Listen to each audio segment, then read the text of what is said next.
We've come too far to abandon the change we fought for these past few years. I'm sure will be tons of speeches that say exactly what I want to hear. If people ask you, what's this campaign about? I'm not interested in what he says anymore. I'm interested in what he's done. You tell them it's still about hope. I don't know if we can recover from this. You tell them it's still about change. Hope. Change. Hope. Change. As he would say it, we're ready for a change. And I don't feel he deserves a second chance. He promised change. Promise, promise, promise. Obama let me down.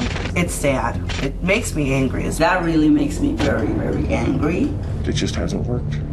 4 more years of Barack Obama would just be 4 more years of gridlock. We tried change, and this is what change got us. It'll be a travesty if that happens. I could not vote for another 4 years of Obama. I voted for the wrong guy. Let's get the nation back in order. I am not voting for President Obama. That much I do know. He's done a lousy job. He didn't make good on any of his promises. Smoke and mirrors. Farther and farther in debt.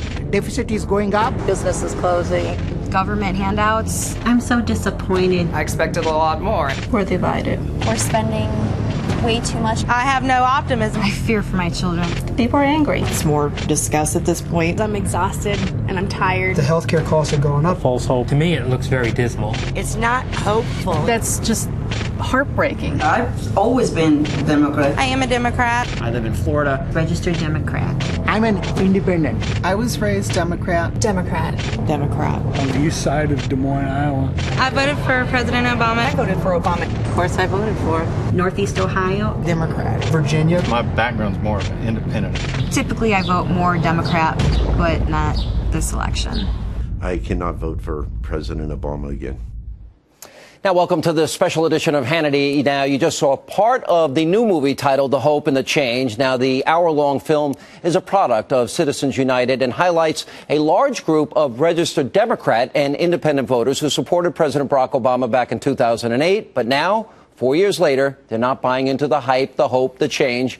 And the movie is going to premiere on Tuesday in Tampa at the Republican National Convention. And then in September, just in time for Election Day, well, the movie will be out in theaters. But tonight, only on Hannity, you will be able to see large portions of this film. And then later, you're going to hear directly from some of the voters that are featured in the movie and all that voted for Obama in 2008 and will no longer be supporting him this election. Joining me now are the writer, director of the film, Steve Bannon, the film's producer, David Bossie, and Fox News contributor, Pat Caddell. Now, Pat consulted on the making of this film. All right, I don't say this lightly, but I mean every word of this.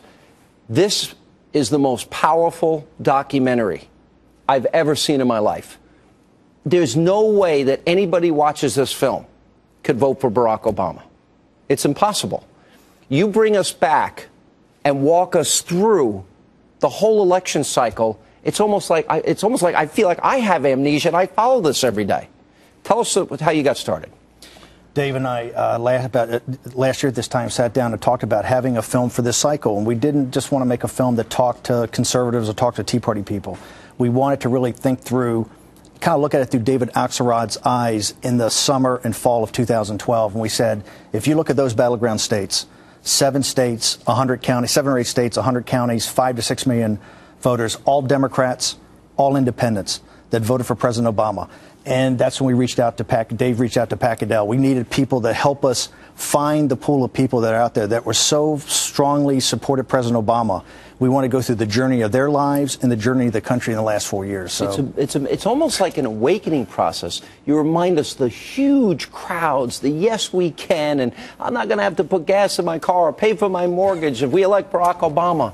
I mean, there was almost like this hypnotic trance. You capture that, and now people wake up 4 years later.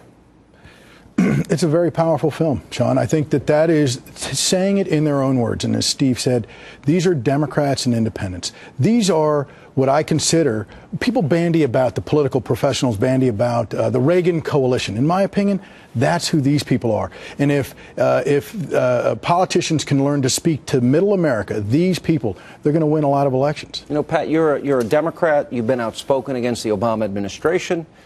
Very different Barack Obama in 2012 than the one on this film. This was an uplifting figure that was going to unite the world and what's important is that all of the people who appear in this film, who are, again, Democrats, Independents, no Republicans, or no conservatives, no Tea Party people, these are people who were in the middle or, conservative Democrats or moderate Democrats, but they believed. What you're talking about is they invested a great deal of hope. And their disappointment. Now, Sean, you're a conservative. Your objections to Obama. No, I had Obama nailed from the beginning, Pat. So in terms of seeing through this. But these voters invested other kinds of hopes, and their disappointment in what they did not get, what he promised, and what he's delivered. And what is shocking is hearing their own words. And my job in this, what I help them do is that you want to do this straight. You're going to go out and talk to people in their language, not your language, not the people you talk to, and let them express it, because it will shock you because they're not heard in America. I think that's the best word. Look, and we're going to show a lot, folks. You got to see this. We're going to show you a lot of the film throughout this next hour. I think that's the word that I would use. It shocked me to go back and to see the crowds and to see people, and this moment where people thought that this country was going to get better and change, and that this unifying figure, and seeing it through the prism of today. Right. And the negativity in this cycle. Right. Can I just say, everybody likes to, on a daily basis, attack Citizens United for our Supreme Court case. We went to the Supreme Court and fought the Federal Election Commission for our right to do this. We didn't go to create super PACs. We didn't go to create American Crossroads or allow unions to be able to spend a lot more money. We went to the Supreme Court for our First Amendment rights to be able to make films and advertise them, which was a criminal act. A criminal act under McCain-Feingold. And so I'm proud to say this is our first film since the Supreme Court. That's a great point. It really is. When you're going through that old footage, though, and you see the crowds and those select moments that we all remember. It was unbelievable. When we decided, you look at the crowds and how they look. You look at the catharsis. Crying, Jesse Jackson's crying, and all these celebrities. One of the reasons I got the idea, and when we heard the focus groups, and then when we started interviewing people, I asked them to go back to the summer of 2008 when you first became conscious of Barack Obama. Asked them to go back to Election Day. Asked them to go back on Grant Park the night. And the emotion, the investment people had in President Obama, it was unbelievable. And so when you put it together with the footage and hear him talk about it, you could see that this country, President Obama, for a moment in time, had something I think that was very unique in American history. And you see kind of how it's evolved over time. Maybe this is the wrong question. Was it all an illusion? In other words, was he almost like a product of slick marketing? Can I just say, I don't think the people that are in this film and a lot more people that we spoke to in the focus groups, they really didn't understand Barack Obama's background. They didn't understand, our first film in 2008 about Jeremiah Wright and about the terrorist connections and all of his background. They didn't understand it nor care. But you remember, as Democrats and Independents, you're talking, and that's what Pat and Kendra Stewart were so important. They have a different nomenclature. Those types of things that people were talking about in 2008 that even came up about Reverend Wright, that is not even on the horizon. It really isn't. It's not on the horizon, Sean. Yeah. It was very much focused on bringing the country together. We got to take a break, Pat. I promise we'll get you back in the next segment. Now, we're going to have more with Steve, David, and Pat coming up after the break. Then later, you're going to hear from Democrat and independent voters featured in this film. Now, they will explain why they once believed in Barack Obama's Hope and Change slogan and why they now say they regret their vote. I think he is in over his head. I don't think he was well prepared for these problems. I don't think that I got what I was expecting.